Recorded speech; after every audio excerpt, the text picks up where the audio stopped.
Namaste and a very warm welcome to Damru Studio and to our annual yoga festival, Bilva. As most of you know, every year we celebrate this festival and we choose various themes related to the Bharatiya Parampara, related to the traditional healing sciences. And this year, the theme that we have chosen is cultural appropriation of yoga, necessity to embrace the inherent Indianness of the yogic tradition. So, like we are seeing all around, the misappropriation that happens to this vast and ancient tradition of yoga. There's something which is happening knowingly, unknowingly, consciously, unconsciously, whatever it is. But somewhere we need to draw a line and we need to stand up not as a rebel or something, but as a support system which can share what is the real tradition. So you would have seen our earlier talks in this festival where we talked about the Panchamahayagyas, we talked about using yoga as a lifestyle medicine, and we also talked about the Swadhyaya Anga of yoga. And as we go along, we are going to see many more facets of the yogic tradition, which is beyond the yoga mat, which is not just confined to the asana anga of yoga. And while we do all of that, today we have with us a wonderful speaker, and maybe she is going to make the session quite controversial today, taking up all that is non-yogic that is happening in the world around. So I was eagerly waiting for this talk to happen. So while we also show what is yoga in all the other talks, we also need to understand what is not yoga, and that's precisely what our speaker is going to bring to light. Nonetheless, of course, she will be establishing her tenet of dharma right in the beginning.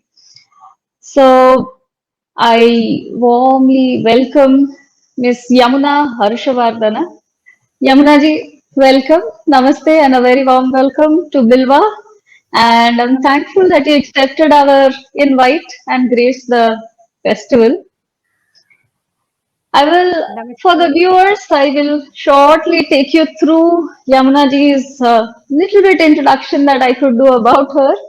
With a multifaceted personality that she is, Yamuna ji was born in a traditional family in Chennai, and that did not mean that she was kept hidden from the world. Rather, she was brought up to be both daring and independent in every sense.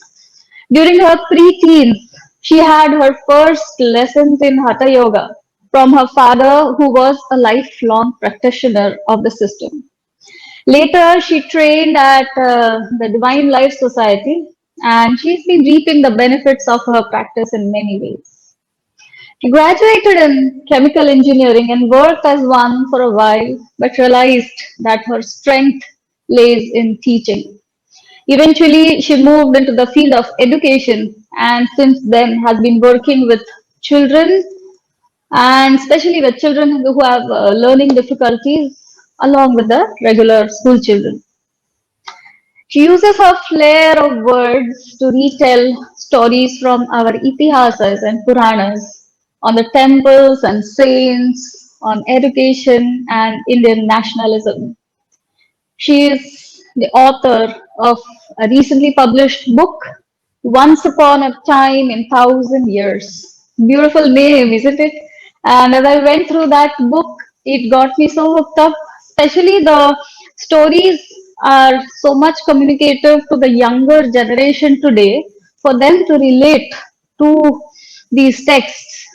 So probably we're also discussing of creating an audiobook of this book that she's released in collaboration with Damru, but that later. Coming back to Yamuna ji now. So this book, Once Upon a Time, 1,000 years ago, it's a set of 50 stories from Mahābhārata. Yamuna ji's intention is to bring the treasures of dharma in the language to present the urban elite that is getting enculturated as a consequence of its exclusive consumption of the Western literature. She is working on her next book, Vidyā, which will heavily touch upon imparting dharma as a core component of education. So, with this short introduction, Yamuna ji today so her topic today is also very interesting. She is talking, her topic today is Bhāratīyatā, the identity passcode to the yogic tradition. Precisely what we are actually discussing in the whole of Bilva, the underlying theme of the inherent Indianness. And if you take that out, yoga doesn't stay in its holistic form. So that's what she will be addressing today. Yamuna ji, stage is all yours. Namaskaram. Thank you so much, Molly. And I would like to begin this talk by praying obeisance to the Almighty, to our Gurus. Om Gajananam Bhutaganadhisevitam Kapittajambupalasaravakšitam Umasutam Shokavinashakaranam Namami Vigneshwarapada Ya kundendu tusharahara dhavala ya shubhravastravrta ya veena varadanda manditakara ya shweta padmasana ya brahmachyuta shankara prabhutta buddhevai sada pujita sama patu saraswati bhagavati nisheshjaryapaha Guru Brahma Gurur Vishnu Gurur Devo Maheshwarah Guru Sakshat Parabrahma Tasmai Shri Gurave Namaha Om Sahana Bhavatu Sahanau Bhunaktu Sahaviryam Karavavahai Tejasvinavadhitamastu Ma Vidvishavahai Om Shanti Shanti Shanti Hari Om Shri Gurubhyo Namaha Hari Om.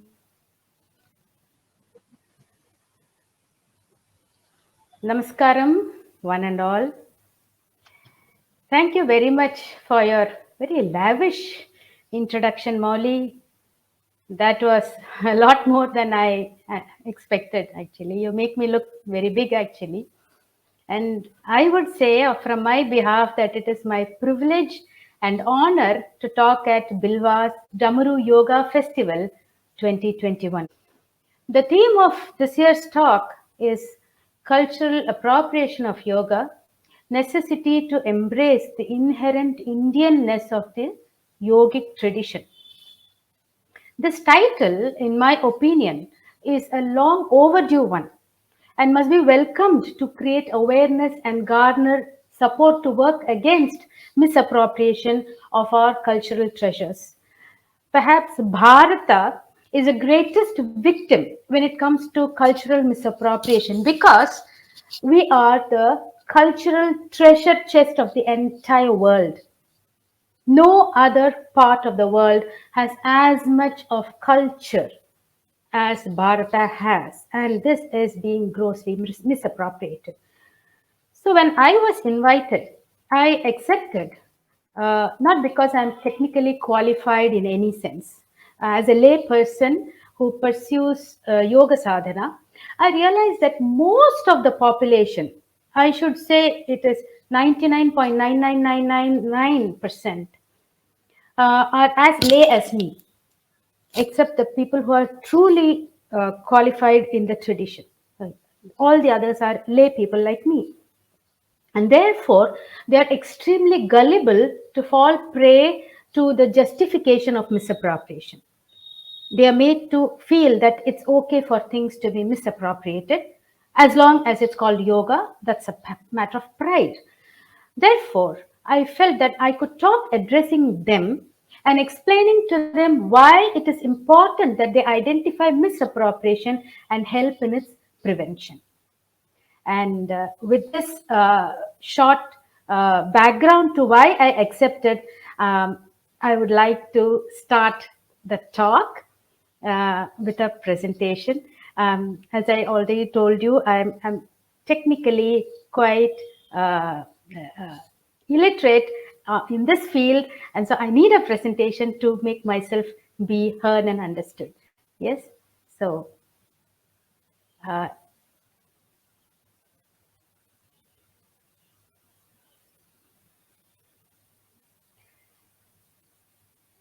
now this is the title that I have chosen, Bhāratīyatā, the identity passcode of Yogic Traditions.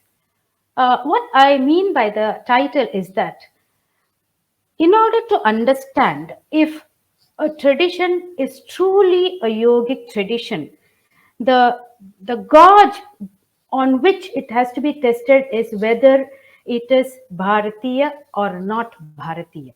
If it fits into the Bharatiya tradition, Bharatiya mold or Bharatiya explanation of the tradition, then it is a truly yogic tradition.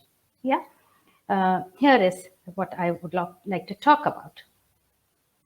A very brief introduction to the history of yoga. The source is Lord Shiva himself. Yoga came to us from the Lord. It was not an invention. It was not a discovery by a human being.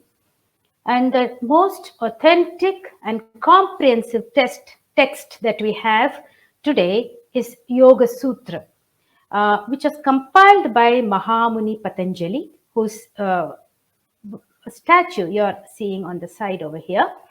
And the meaning of yoga is to yoke, or its union.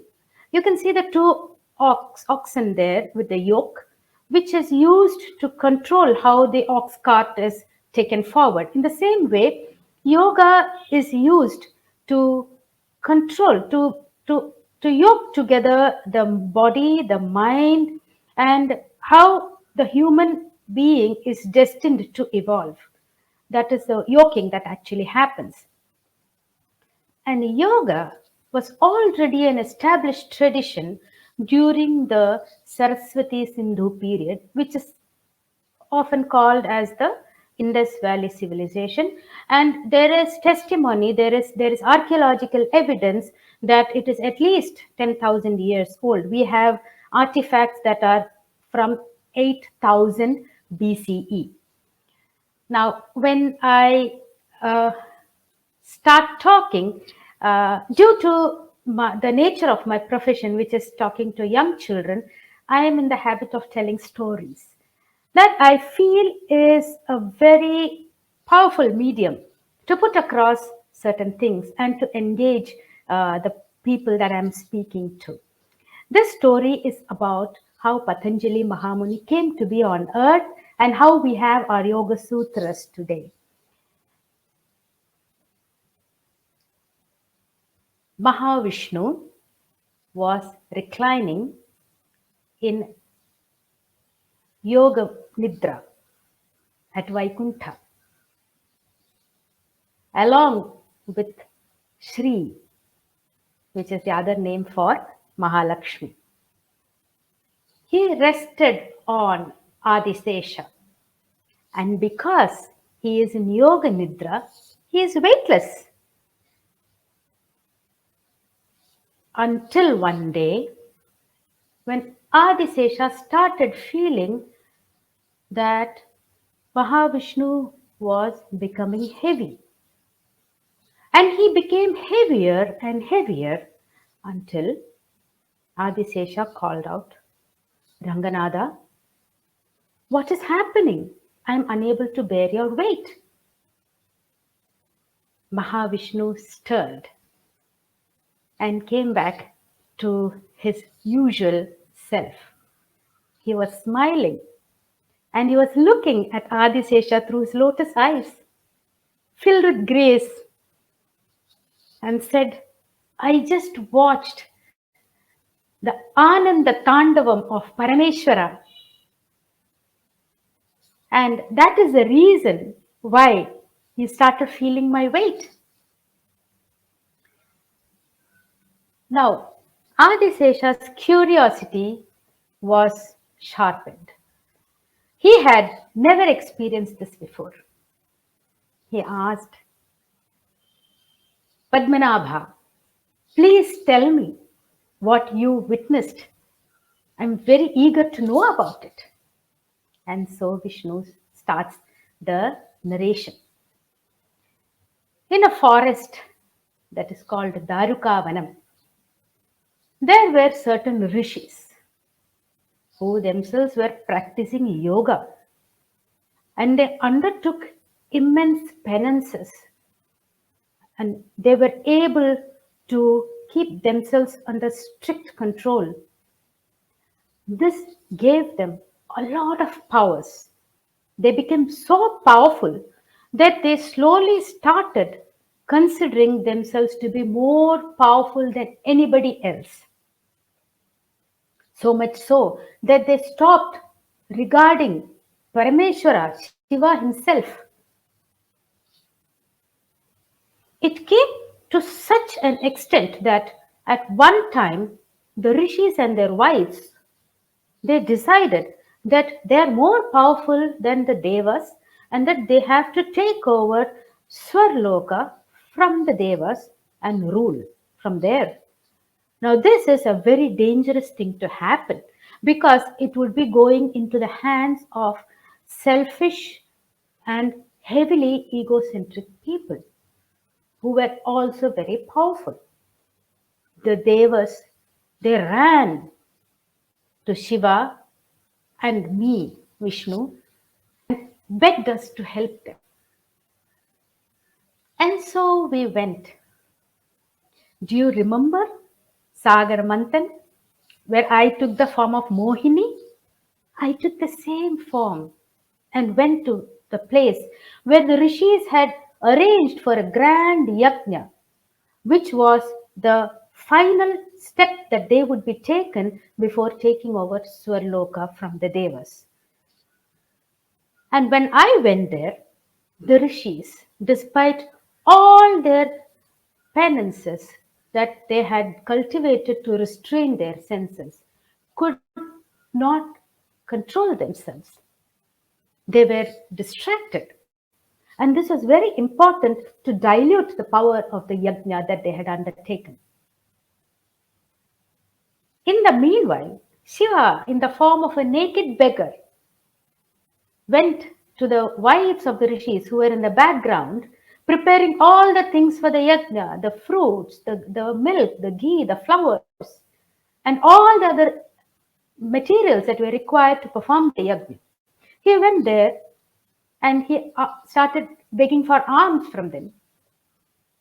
The wives too, despite their own penances, were totally taken in by this beggar with wild matted hair, head to toe smeared in white ash, with a damaru in one hand.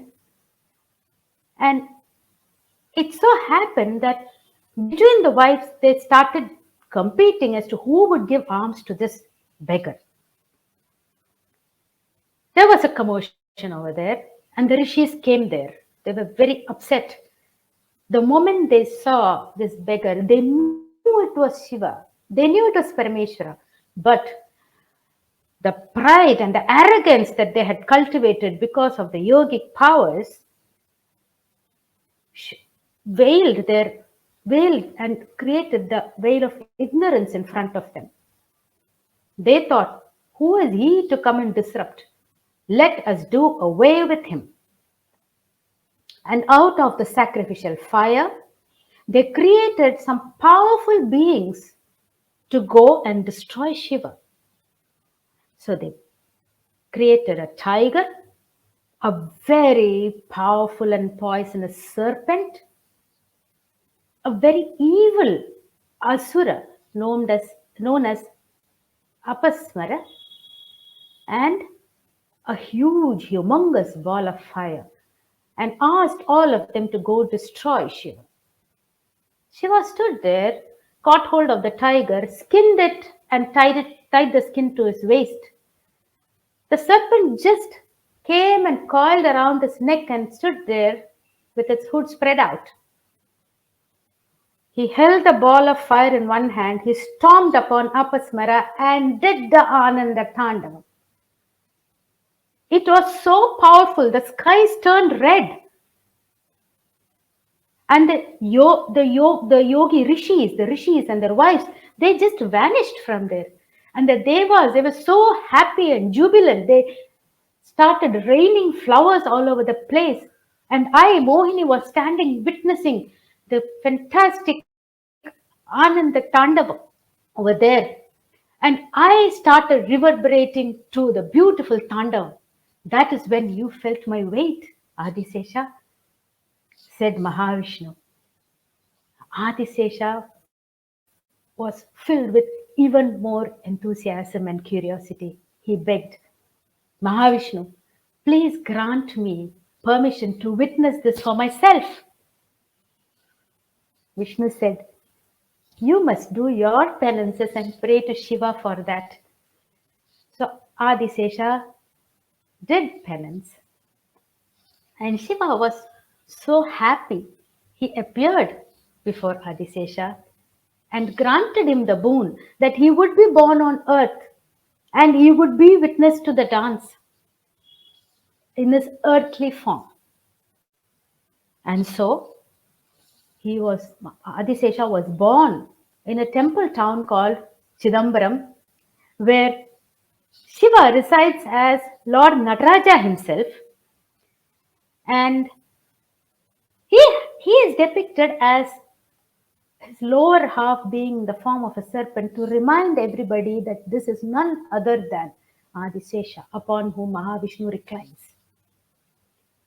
During his time, he compiled the Yoga Sutras in a way that it can be transmitted to mankind for the future generations. And he also befriended another rishi by the name of Vyagrapada, who had the feet of a tiger, which he had earned as a boon because he wanted to pick flowers from the trees before the bees had even touched their nectar, so that he can use those freshest of flowers for his puja. And both these great rishis, at one time, they witnessed Ananda Tandavam of Lord Shiva. And this great occasion is celebrated even today in Chidambaram in a very grand manner and goes by the festival name of Arudra Darshan. Now, this story I'm telling you because we have to understand so many things that are told through the story for us. The most important one being that the compilation of Yoga Sutras cannot be done by any one of us. It is an outcome of great penances of very great beings who came to earth just for this purpose. And yoga predates Mahamuni Patanjali's Yoga Sutra itself. We can see that the rishis themselves were practicing yoga. We can see Mahavishnu was in Yoga Nidra. So yoga was not something new when Mahamuni Patanjali came, but he has given us the tenets in a very condensed, in a very beautiful form that can be taken forward. With this in mind, it is important to remember that we preserve this. Now, let us go to the next part of this talk. Now, Hatha Yoga as a tradition has got 8 angas. Anga means an integral part of a whole. Sometimes they call it by the term limb when they translate, but that is misleading because a limb is not necessarily an integral part of the whole. So I retain the term anga.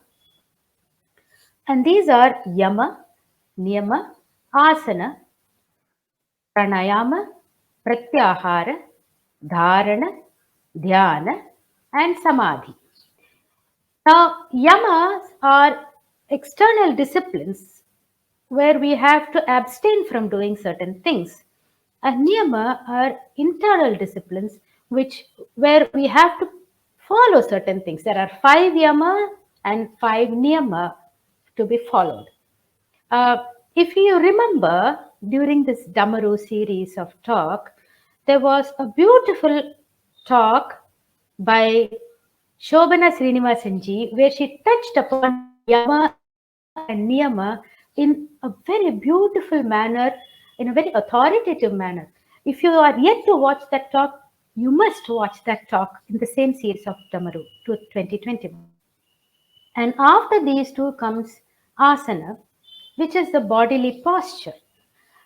Pranayama is controlling the breath. Pratyahara is how the senses get withdrawn, where we are not affected too much by the sensorial inputs. And then we have focus, where the mind starts focusing upon whatever work we undertake.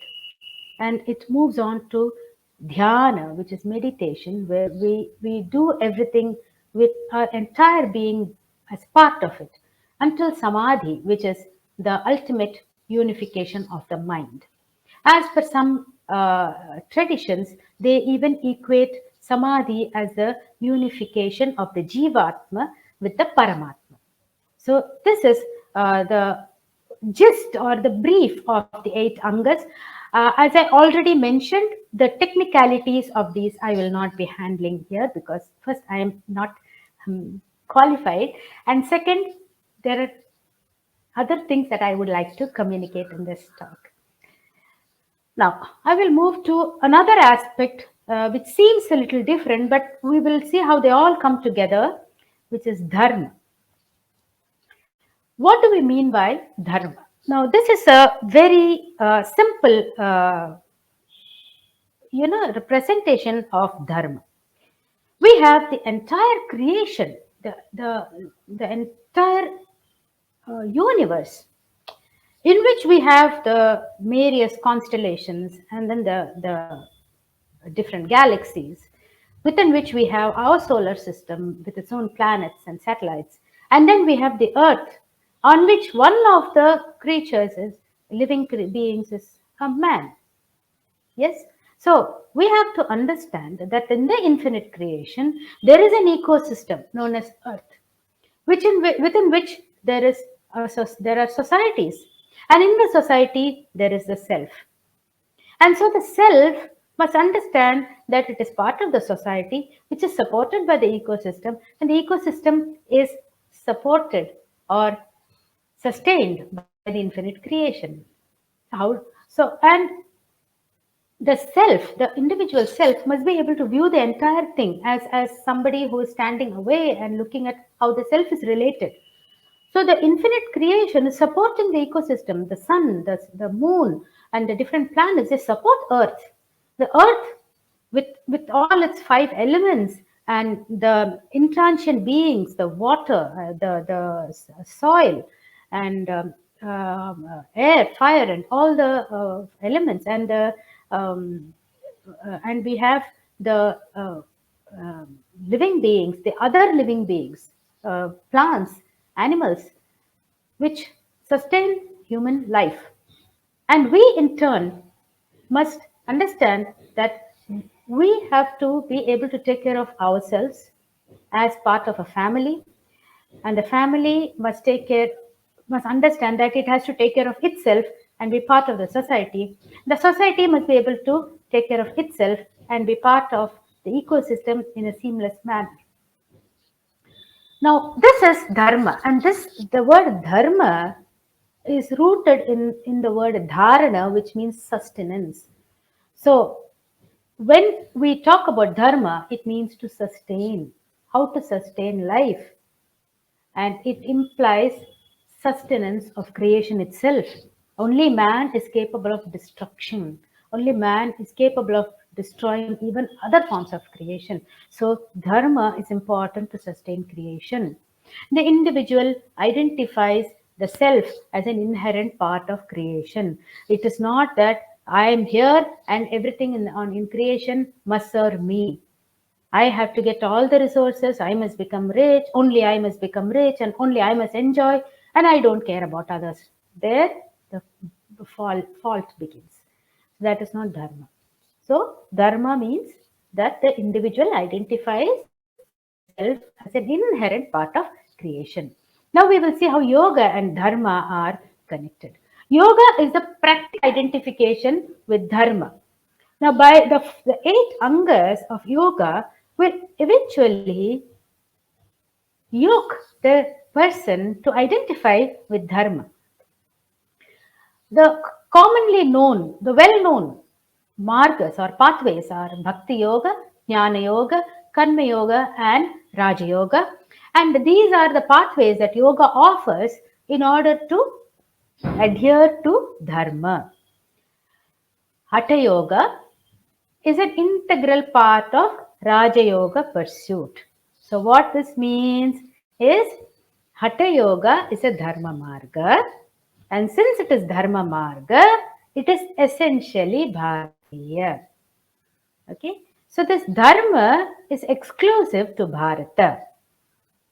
Okay, now I will go to another topic, which seems like it is something else, but we will bring it back to the main topic through this. We have what are called as Purusarthas. Purusarthas means what are the meanings of a human being's life. We have Dharma, Artha, Kama, and eventually Moksha. There is no culture outside Bharatiya culture that has the concept of Purusarthas. So when we say Bharatiya culture, we talk about all the cultures that originated in Akhanda Bharata.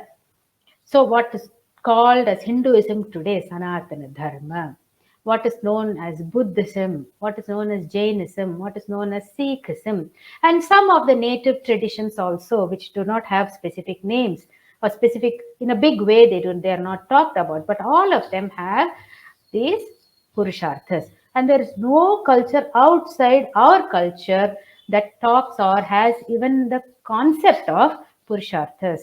The outsiders, they only comprehend. When we talk about Purusarthas, they can understand what is Artha and what is Kama. But when we say Dharma Moksha, they do not know. They do not understand at all.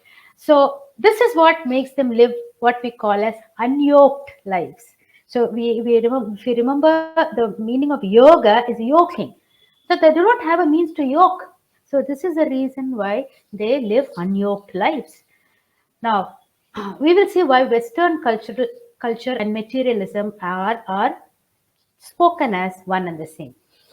The philosophies of the Abrahamic traditions that include Judaism, Christianity, and Islam, they abhor the enjoyment of pleasures. As per their scriptures, it is sinful to crave pleasures or to go behind pleasures. And hence, karma is denounced. Now, you may ask, what about those people who have come out of religion? What about those who call themselves non-believers or atheists? Now, when karma is denounced, there is only artha remaining, because as I told you, they understand only artha and karma. So only artha is valued highly, but the Western society in today's world that has come out of their religion, most likely come out of Christianity, they still do not have another philosophy of life. The only thing that they have accepted is that it is all right to enjoy pleasures, to have craving for pleasures. But they treat karma as something that can be purchased using artha. So again, artha is the topmost priority for them. So apart from the understood meaning of materialistic wealth, artha also means meaning. What is the artha? Means what is the meaning. So this, hence according to their philosophies, the meaning of life is equal to acquiring material possession. So that is the only meaning of life they have. Therefore, we say the Western culture and materialism are one and the same. Now, Dharma and Bhāratīyatā. These two, we have to see how they are connected. Dharma is essential for human beings to sustain, and only when we sustain, we evolve, we live a superior quality of life, and we go beyond our mundane life. Identifying and adhering to Dharma is an evolutionary process. We believe that human beings are on the top of evolution. True, maybe. But are we evolving? Or are we placing ourselves at a below evolutionary process? Or probably the faculties and abilities to evolve. Are we using those? If we are using those, how should go forward? For for us to understand that we have to use those in a way to go forward, we have to adhere to Dharma. Only Bharatiya civilization has recognized the fact that Dharma is the only reality of sustenance and evolution. If we take any path that violates Dharma, we cannot sustain and certainly we cannot evolve. So, anything that is dharmic. Remember, Dharma is unknown to cultures outside of Bharata. Anything that is dharmic is essentially Bharata. And we also established that Hatha Yoga is a dharmic tradition. Therefore, here we see Hatha Yoga is a Dharma Marga. It is essentially Bharatiya. Okay. Now, what is the function of yoga? As per many traditions, they say it is a union of the Jivatma with the life of an individual, how an individual, universal, omnipresent, omniscient being, whom we call as Paramatma. One that is a union of the two is called as yoga. Jivatma is the individual self, while Paramatma is the universal consciousness. Yoga unravels the self that we identify as individuals. So as we pursue, as we follow the yogic traditions, the most important function that it does, that yoga does, that yoga sadhana does, is that we identify ourselves. It helps us remove a lot of the misconception that we have about ourselves first, as how we live our lives and what it is that we truly are. And it takes us to higher realms as our sadhana grows. And this is uh, um, without doubt the most important function of yoga sadhana. Now, this when we explain to somebody who is from Bharata or who's part of the Bharatiya culture, it is simple for them to understand. Even if they do not pursue yoga as sadhana, they can easily understand. But it is hard for the outsiders to comprehend or come to terms with. They will ask so many questions. So, what are some of these questions? Is yoga for everybody? Very recently, also, there were some amount of controversy because of some of our national leaders saying yoga is not necessarily Indian, or it is not necessarily Hindu. They are right in their own way. Although in the current context, the political context, it may probably help people who are working against us. They are right in many ways, actually. They did not intend to harm Bharata. Yeah. How? The Abrahamic traditions will, if you say, talk about Jivatma and Paramatma as coming together, it is blasphemy for them. It is impossible. You cannot say that a man can become God, can be one with God. It's not possible. So they would reject it outright. On the other hand, the atheists who have come out of religion, or who say I don't care about anything, they would ask, is there any proof that Paramatma exists?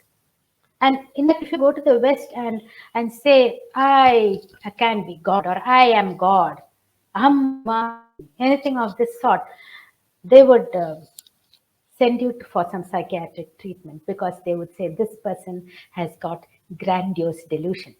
They think something is wrong with them, they think they're God, and we really have to have to treat it. We have to probably give them very strong medication, right? So this is one more problem. But what they cannot deny is the Jivatma. They cannot deny the individual self. They cannot deny that the I really exists on earth. Even if they do not comprehend Paramatma, even if they do not experience Paramatma, they cannot deny the self. They do not probably see Paramatma within the self, but they see the self, whatever materially and emotionally they can see, they see the self.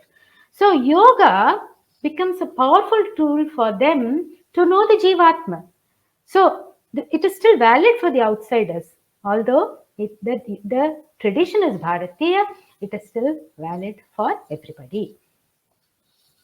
Now we come to this kind of the second section. Now we spoke about generally the traditions, the yogic tradition in brief, to understand what yoga is and how our dharma is structured, what the purusarthas are, and how the Western world, Western philosophy or the Abrahamic philosophies do not support some of what our philosophies support. And now we come to what is meant by cultural appropriation, or rather misappropriation for by unfair means.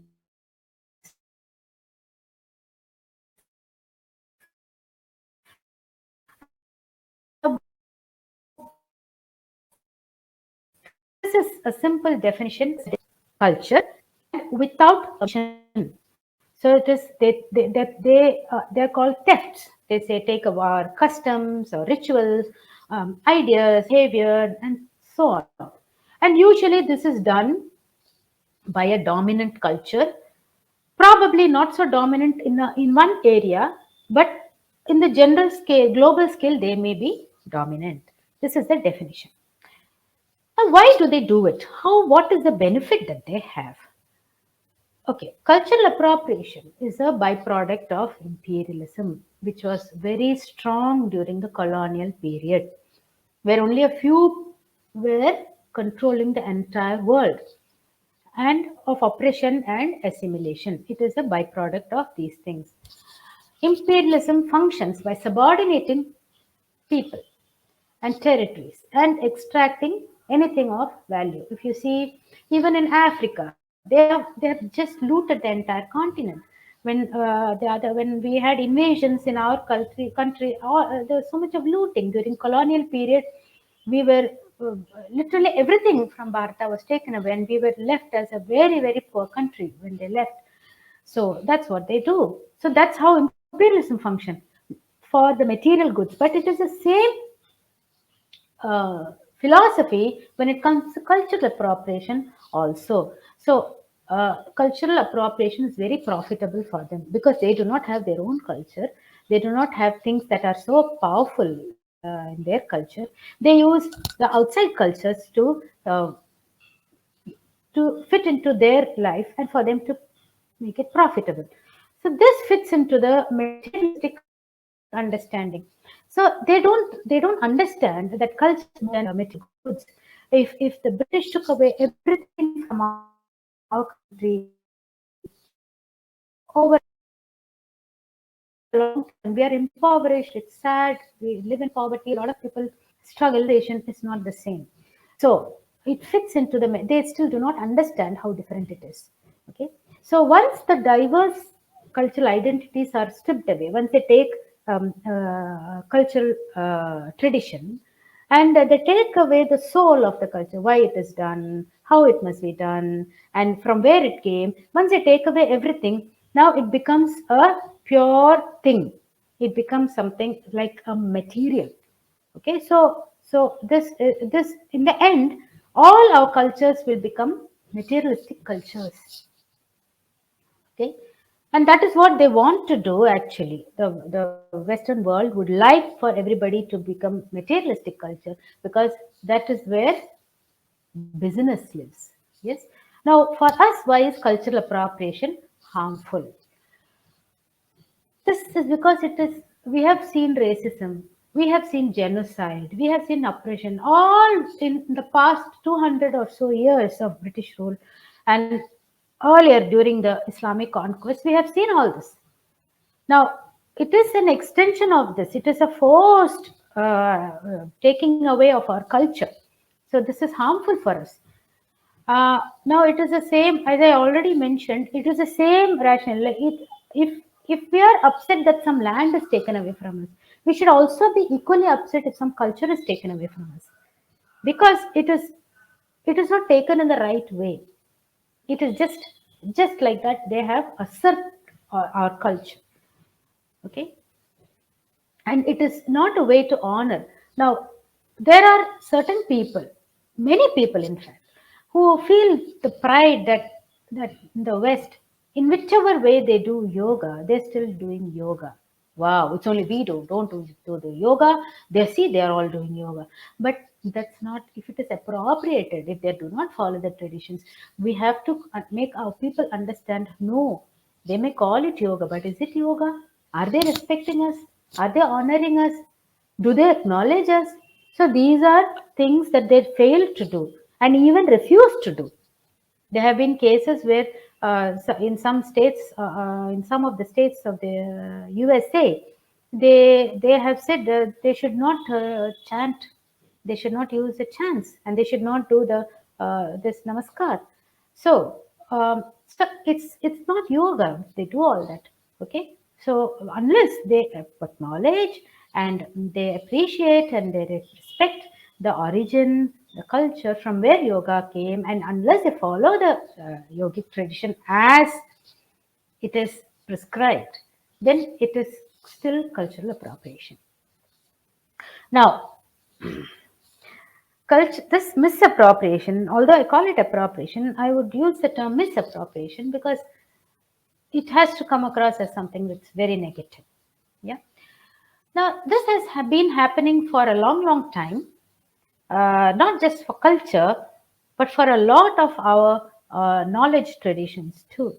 If you look at our sciences, our mathematics, our astronomy, our medicine, a lot of fields, practically every field, people have just lifted it off from Bharata, taken it somewhere else, given credit to some person sitting there who has no knowledge of all these things, and they put that person's name, and it comes back to us, and it is even entered our textbooks, and our children learn that so and so from another country was the one who invented or discovered this. And that isn't that harmful? Isn't that wrong? So these are very, very sensitive and important things that we have to impart, this kind of knowledge to the general people so that they understand what it is. I'll show you some gross examples. This is the picture of a church that they've built just like a Dravidian architecture temple, a South Indian temple. This is in South Tamil Nadu, in the district of North Arcot. Yeah. And this, you see this person who's a bishop in Belagavi in Karnataka, who, except for the cross, he looks like Swamiji from one of our traditions, one of our Hindu traditions, and the one behind him is also wearing the Rudraksha. So these are gross, really. These are things that we have to outright condemn. And when it comes to misappropriation of Hatha Yoga, it's more so in the West. Okay, so now look at this. This lady, she is using dumbbells and she's doing something, and they call it sculpt yoga. Apparently, the body is sculpted. Okay, now this is another very gross beer yoga. How could somebody drink beer and do yoga? They justify it saying it makes you feel high, it makes you feel good to do yoga after having a beer or during having beer during the yoga. And here you have this couple, they say this is couples yoga. They say it grows their intimacy and as they practice together. And this is called couples yoga. And over here you have one is called as ganja yoga. Like, like she is inhaling marijuana and it gives her a high, just like how we saw beer yoga. And on the left you see aerial yoga. They are hanging from some, the cloths which we normally make for very small babies to swing them while sleeping. And they do all kinds of funny postures and they call it aerial yoga. And this is the ultimate. It's called doga. Maybe this lady, likes a pet a lot, and maybe the pet also thinks she's a wonderful human being. But this has got nothing to do with yoga, right? They still call it some form of yoga. They just replace a Y with a D and call it doga. So if we say it's okay, they're doing yoga and we are not doing yoga, or yes, us not doing yoga is something that has to be addressed, but we cannot take pride in these things because the very purpose of our tradition, of that particular traditional system, is lost. And the benefits of these systems will not accrue. Okay. Now there is yoga in other dharmic cultures. Now we saw misappropriation. The previous slides we saw how they use the term yoga for many of these things. Let me go back to those slides anyway. Okay, I'll stay. Now, why do we call this misappropriation? Why do we say this is misappropriation? Why are we upset with this? Why? Because do we remember the 8 angas of Hatha Yoga? Yama, it begins with Yama, Niyama. So what are the things to do? What are the things that we should not do? And what are the things that we should adopt? So these are inherent things that we must begin with. Okay. So when we speak about Yama and Niyama, some of the things that we must not do are we must not adopt violence, we must not tell lies, and we must uphold brahmacharya, we must not lust for other people's wealth, and so on. There are 5 yamas. And niyama is adoption of internal disciplines. You must pursue cleanliness, you must pursue godliness, you must pursue tapasya, you must be an ardent, you must have perseverance to do whatever you do, and so on. Now in these, many of these are violated, so they have nothing to do with Hatha Yoga at all.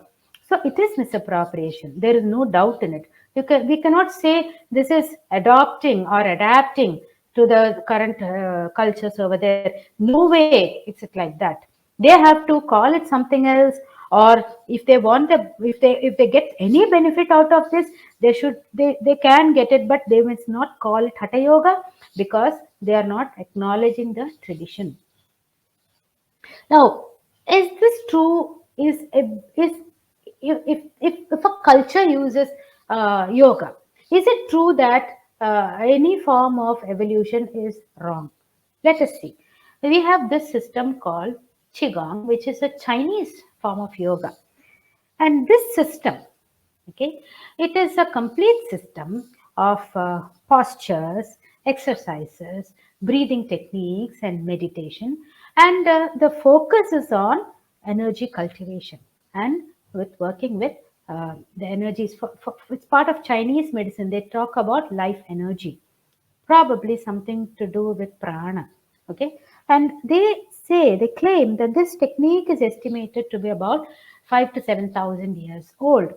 Probably that's true because we know that yoga has existed for at least 10,000 years, and they say the root is in Chinese medicine. That is also probably true. Probably it went from here and was made as part of their medicinal systems, and then it evolved into what is today known as Qigong.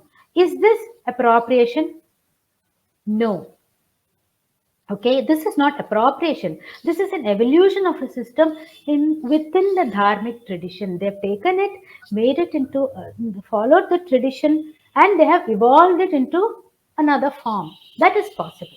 So now we understand and we get a lot of clarity on what constitutes misappropriation and what doesn't.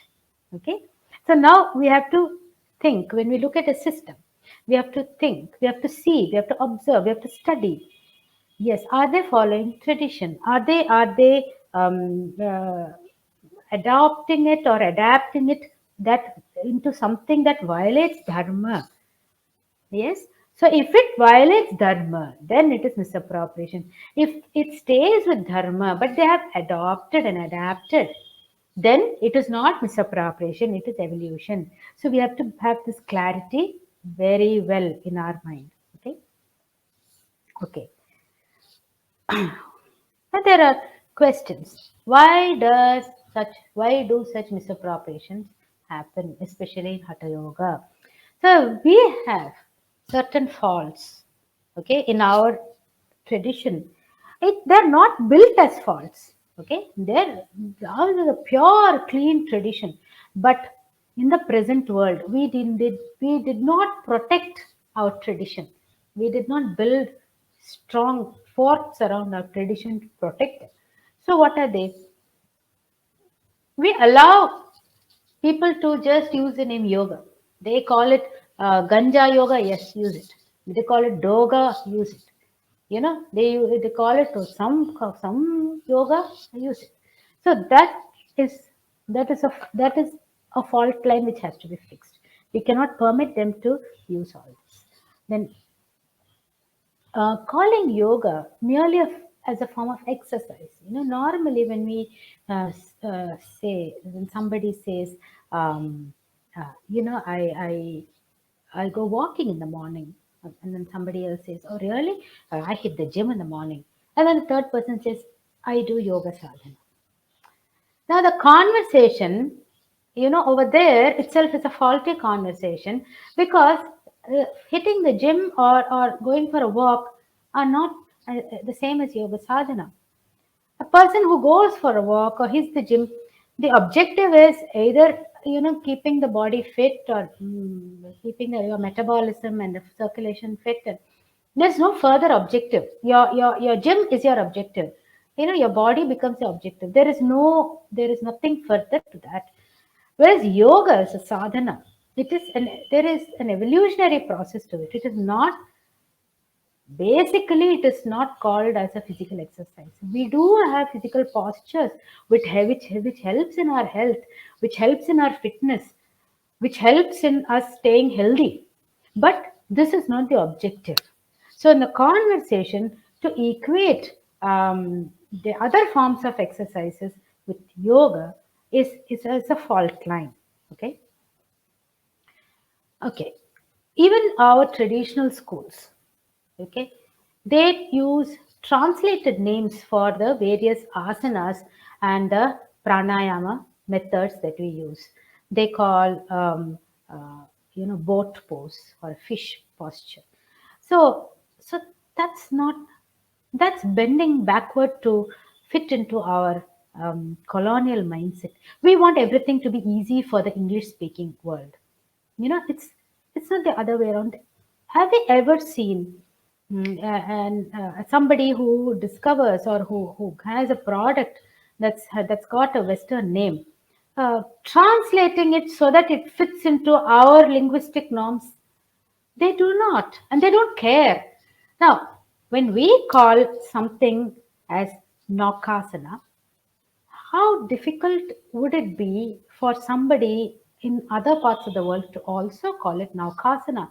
Why make it boat posture or boat pose?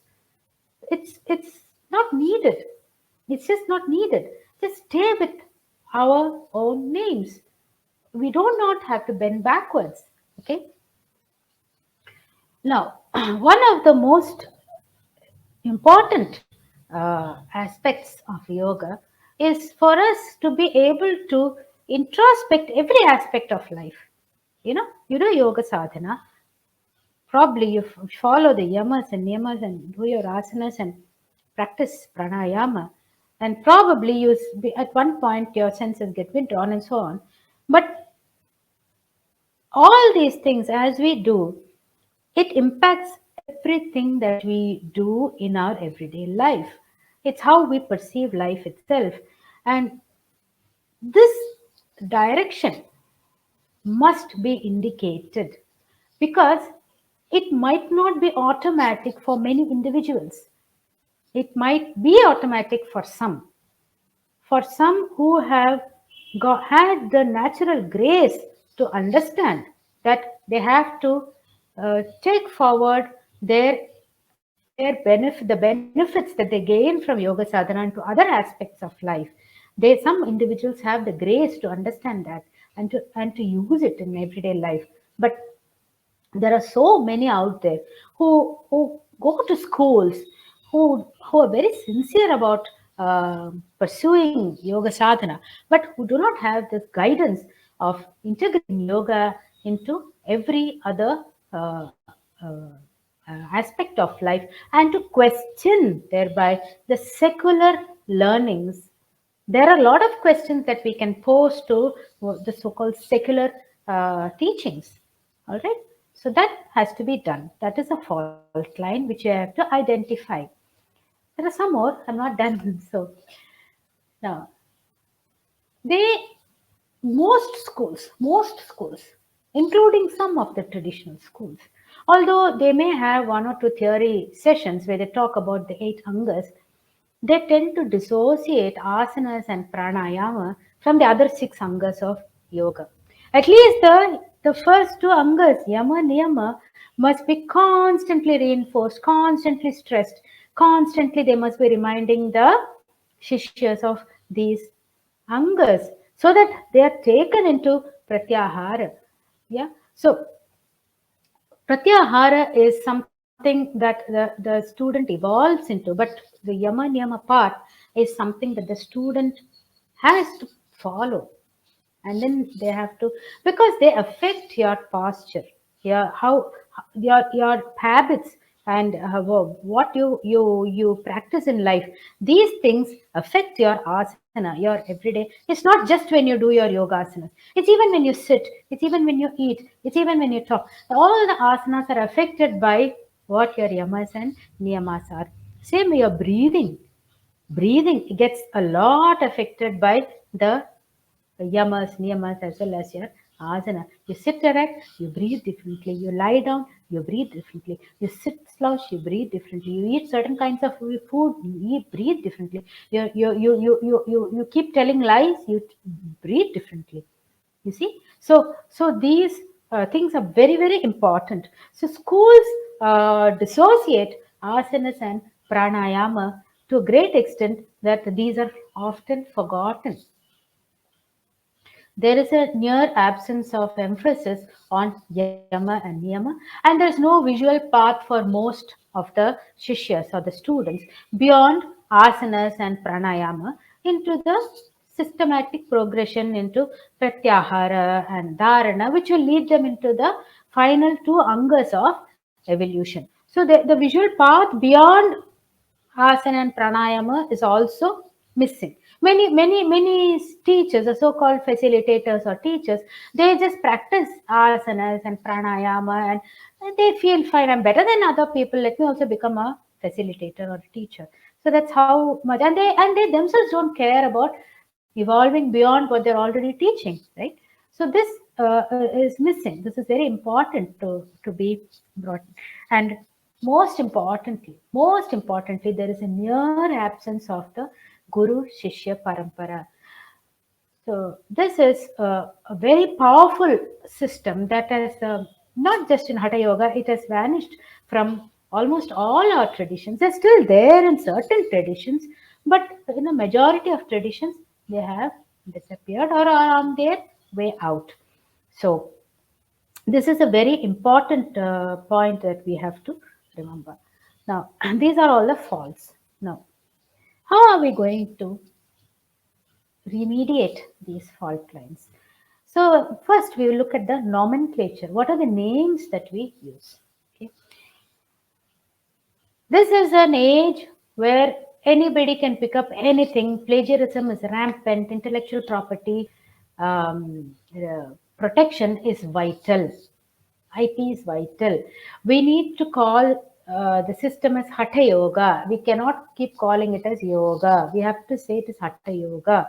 It will automatically mean that it belongs to Bharata, that the text was that we have our traditional text, and we have the 8 angas. So Hatha Yoga is important. It has to be called important.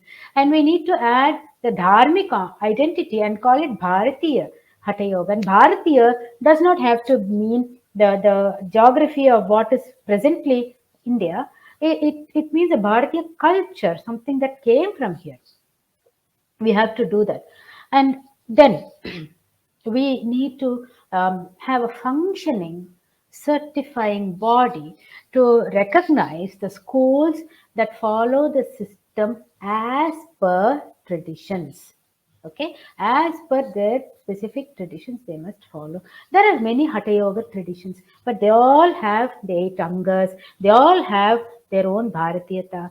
So how they pursue, how they follow the style in which they follow, maybe this way, that way, different, like like how different flowers blossom from the same earth, but they all have to be certified as per if they follow traditions. And these schools will have to be certified as either Bharatiya or Dharmic Hatha Yoga schools. Okay, so they have to be called as either Bharatiya Hatha Yoga schools or Dharmic Hatha Yoga schools. So this certification must be on a renewable basis, so that it doesn't get diluted and it becomes a certified school, but which does something else. So it has to be certified. Okay. Yes, we have to stop comparing yoga as a form of physical exercise, as an exclusive form of physical exercise. It has to be defined. It has to be referred to as sadhana to live an evolved life. Merely calling it as yogic exercise or a yoga workout, these are words, or these are definitions that keep harming the tradition in very big ways. So this has to stop. We have to say Hatha Yoga is a sadhana to live an evolved life. Okay, this is when it comes to nomenclature, what we have to call Hatha Yoga. Okay, now definitely the asanas and the pranayama methods, they must not be translated. Okay, I forgot this point earlier. They must not be translated. Calling the asanas and the pranayamas by translated terms must not be allowed. They have to use their own original names. Okay. All right. Okay. Now, how do we remediate? Okay, I think I've repeated. Yes. Okay. Okay. These are pictures that I have showed. Now, Hatha Yoga, and these are exercises. When you see this Hatha Yoga, it has its own path to follow. It's an evolutionary path. Whereas these exercises, it stops with physical fitness, physical and health fitness. Okay. Yeah. Call the asanas by their original names, and they must not be translated. Oh yeah, this is a picture I got. Interesting. It's Sarvangasana. It's not shoulder stand. Right? We have to use the word Sarvangasana if we have to refer to this asana.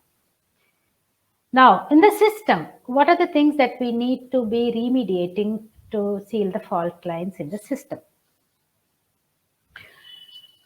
Okay. As we already spoke about, it's important to emphasize upon the yamas and niyamas as asanas are learnt. The way asanas are heavily dependent on yama and niyama of the individual must be indicated, must be clearly communicated to the individual. And facilitating the progression of the shishya to higher angas must be ensured. So it is not enough if a shishya stops at asana and pranayama. So the facilitating of the progression. The pathway must be ensured. It must be reminded for the Shishya that it's necessary for them to progress. It is not enough for them to have reached just where they have reached. And the knowledge system must ideally follow the Guru Shishya Parampara. Okay. Now, in the present world, the practicality of this system is debatable. You may call me as an impractical person, but this ideal must be held as a future reality. We must go towards this as an ideal. It should not be that it used to be and it's extinct. It's not. It's never a good idea to leave it out. It's very important that we work towards getting back to the Guru Shishya Parampara and the progress of each individual. Okay, this is something about Guru Shishya Parampara. It is something to do with Guru Shishya Parampara, which we can start doing.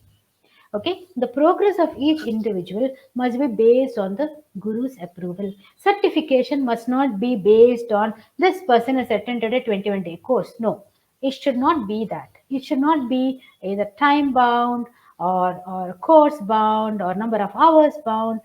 It should be based on the Guru's approval and acknowledgement as per the Guru Shishya Parampara. The Shishya must necessarily go by the reputation of the Guru. The Shishya must not go out and say, yeah, hey, I'm a yogi. So that's not how it's supposed to be. They have to follow the Guru Shishya Parampara. They must take forward the reputation of the Guru. And the Guru will automatically work towards her or his reputation in that case, right? So the parampara is maintained. This is very important. This has to be emphasized. Probably this is one of the more. This would be one of the most important things when issuing certificates to the Bharatiya Hatha Yoga schools. And yeah, okay, this is a summary. This is about all that I have spoken. Yoga Sutra was compiled by Mahamuni Patanjali. Yoga has 8 angas, okay, which are integral parts of the whole. The knowledge that dharma is essential to sustain and evolve came from Bharata. The outsiders do not have this knowledge. So the dharma outsiders do not have knowledge of dharma. Yoga is a practical identification with dharma, and therefore it is Bharatiya. Cultural appropriation is criminal. It is criminal because they violate the tradition. They do not acknowledge the source. They do not respect the original system, and they use it for generating their own money. So it is criminal and it must be stopped. Several of our actions are fault lines that facilitate easy cultural appropriation. And steps must be taken to plug the fault lines, to stop cultural appropriation, and to safeguard traditional systems. Now, this is about the end of my talk, and these are some of the references that I made to Dhanyavada. Now, Molly, I hand over the stage to you. I think the whole talk gave a true idea of the educator in you and adherence to the dharma. Even uh, while you went through the whole thing, whether it was talking about the fault lines or whether it was talking about the stories, you stuck to the dharma for yourself, not just telling others, but even in each and every word that you used appropriately. So I think it was wonderful. And so I think starting from back, the first thing that you addressed about the teacher trainings, I think that's a huge issue that is happening in the scene, in the field these days, because that has almost become like a business. But what I loved is that the kind of remedial measures or and coming from somebody who is into education, who is working with children, with teenagers, I think it's of prime importance. And taking our trainings in a way that is adherent to the higher angas or the antarangas is something very crucial. And we need a body which can bring about such kind of a structure, because as you know, these days the trainings, the teacher trainings and certifications, they can happen like in 1 week and 1 month, and it's a crazy scene going around and people don't have time. And these angas is about inculcating them, and without giving that time, I think it's difficult as a balancing out. But yes, it really needs to be evolving now. And also the misappropriation. What is the meaning? What is the implication? What are the effects of it? And the ways that it is happening, the way you explained it so simply, and it was almost an eye opener, even for those who already feel it, but it just comes flat in front of you, that how stark and how much it is all around. And I think your insights into how to bring about an appropriation towards this kind of misappropriations, something very important. But the author in you, the storyteller in you, the high point for me personally was the mesmerizing story of Rishi Patanjali and the way you narrated it to us. So, no wonder the Indian tradition is filled with plethora of such resplendent stories and anecdotes, and a multi-layered tradition that we have. It uses the story to first create an engagement and a strong impact, and then lead into the deeper layers, the embedded layers of the way of spiritual living and upliftment. So, so we thoroughly enjoyed your talk. It was fantastic, and you started with that and then brought them to the core. So the way you designed this whole talk seamlessly, it's amazing. While we I mean, it's with your due permission. Like, if you're okay, I would want to ask you a couple of questions. Won't take much of your time, but would you be okay to take up questions? Yeah, most certainly, yes, Molly. I'm so happy that you found the talk engaging. And truly speaking, my idea was to get more support for the fight against this misappropriation. It is actually the number of people who are fighting this is big, but it's not reaching out to most of the people. That's the truth. So it's very important that we put things in place and probably give some ideas. Say what I have spoken is from a single individual's perspective. There might be a lot more. When a lot of heads come together, we can probably form something more concrete and ensure that our Bharatiya system is preserved for the benefit of the future. It is not that we are suddenly going to become rich by safeguarding our tradition. Yeah, we are Yeah. going to enrich the future by safeguarding the tradition. If we will be impoverishing the future if we do not safeguard the tradition. That's a very important thing that we must keep in mind. Yes, it's again this whole thing of standing up against what is happening is not about again a egocentric kind of an approach. It has a value system that is getting misappropriated, and that's where I think it's high time that we all need to address this.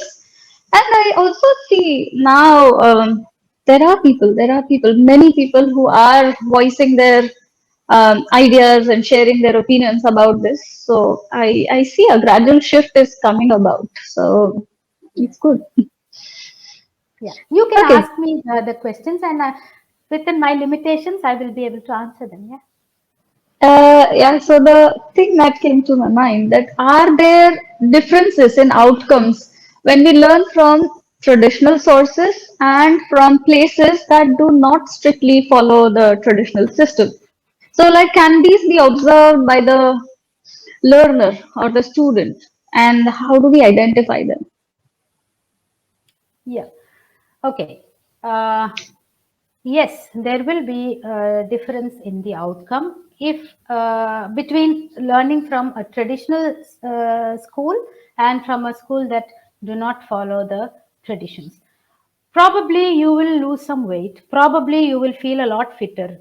Probably you will be a little more energetic through your day. These are benefits. I do not rule out that these being used in such manners don't have any benefit at all. But there would be a lack of objective. Whereas in a traditional school, there would be this objective of individual evolution. That objective will be missing in a school that does not follow the tradition. And second thing, the ones that do not follow tradition tend to excite the individual a lot more. So the moment they get something, it's natural tendency. It's like a child having learned how to walk. The child would like to show off. So that excitement would be a lot higher in schools that violate the traditional system, which is why they have the 21-day course and 7-week sessions, and suddenly they become yoga facilitators. So those are things that are very different, because the core idea of yoga is not to excite. It is for you to become a lot calmer and tranquil. So that's a very stark difference that you would see between those who do it as sadhana and those who just go there for getting some physical fitness and stuff. There is a difference. And if a person who is aware of the system observes, and if the person says, I'm going to some yoga session, and the person doesn't see that the person after a year or two getting calmer or more composed, then definitely the observer can know that that person is not going to a traditional place. Yes.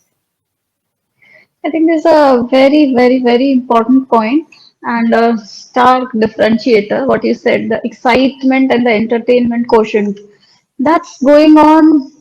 I think this whole world is taking on the way the media people speak or the way we do everything. Even the children in the education systems are also getting into that. So many activities. Children need to stay entertained. They need to be excited.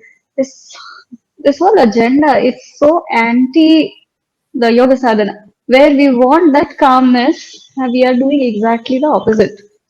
So yeah, you pointed out it's like the bang on bullseye. And so, of course, you said a lot of remedial measures that could be taken, but are there any ways to stop misappropriation? One, yes, we speak about it, but what do you think? What are the other ways? It's actually a bit tricky to totally stop misappropriation, because we still do not have global laws that permit it. Although there have been certain steps that are being taken by, I think, UNESCO. I do not know the body that's doing it, where they have framed certain rules around which cultural misappropriation can be stopped, especially for the Americas, where a lot of the native traditions have been misappropriated by the invaders and colonizers of the place. It's not very easy to stop it, but we can nip it if we know that there is a specific school, whether it is in Bharata or wherever. If a person knows for sure that they are not following the traditions, that they are violating, that they're just using it as a money churning enterprise, then they can be called out. But it is an ongoing thing. You have to, every time you come across something, you have to keep calling them out. So that's the only way, until we get a certifying body where the certificate can be displayed and which will be renewed periodically. Yeah, this is Yeah. the extent to which I can answer this question. Yeah, there are some bodies, but they are not doing what they're supposed to be doing, and calling out and all. I personally feel it's slightly becoming more difficult because yoga has become a huge business. It's a Yes. billion-dollar industry, and this yoga pants and yoga mats and yoga accessories and the blocks and everything. It's a whole market, and what people do with that and the kind of the pictures that you showed, what kind of yogas are happening. It's all a money making business enterprise that it has become. So I think we need some more innovative ways as well, or maybe some stricter ways to, or maybe we just increase the positive, the sattva so much that it spreads out. I don't know, but that's a ongoing process, and we're all churning out ideas as of now. True, But true. your talk today was an eye opener, and I think a much needed discussion in these times. So once again, I really want to thank you from the bottom of my heart. This is something as a very important session in the theme that we are doing this year. And for all the viewers who are watching this, I'm sure there would be some things some of you will understand or accept, and some which you might find a bit controversial. And I am so happy to welcome your questions if there are any. We would love to address them. So feel free if you have any apprehensions or write it out, reach out to us with the questions. And those who appreciate what is happening and see the underlying currents of where all of this is leading to, uh, so also I wanted to share that as Bilva happens every year as a part of Damru as a larger body, it happens under the wing of Damru Foundation. It's a foundation trust. And to create more such awareness programs, as well as to reach out to communities for their wellness where they might not be able to afford the prices that yoga tags in these days, we do a fundraising kind of a thing. So anybody who would be wanting to contribute, you're more than welcome. And I think in the comment section, you will see the money will go to the, or whatever way you want to contribute your efforts, it will go to the foundation trust. So I welcome and open that also to you all. And so for today, we are wrapping up the session. And tomorrow again, we meet. No, it's a Sunday today. So now it's on Saturday. We meet another speaker, and it would be, oh, it's me. So next Saturday, it is my session, and we will be talking about the role of Shraddha and Ishvara Pranidhana. It's one of the important angas of the Ashtanga tradition, and how it impacts the whole process and the practice, the sadhana of yoga. So yes, so we meet next Saturday, and till then, stay safe, and we catch up next Saturday. Namaste, and thank you, Yamuna ji. Thank you so much. Thank you so much for the opportunity.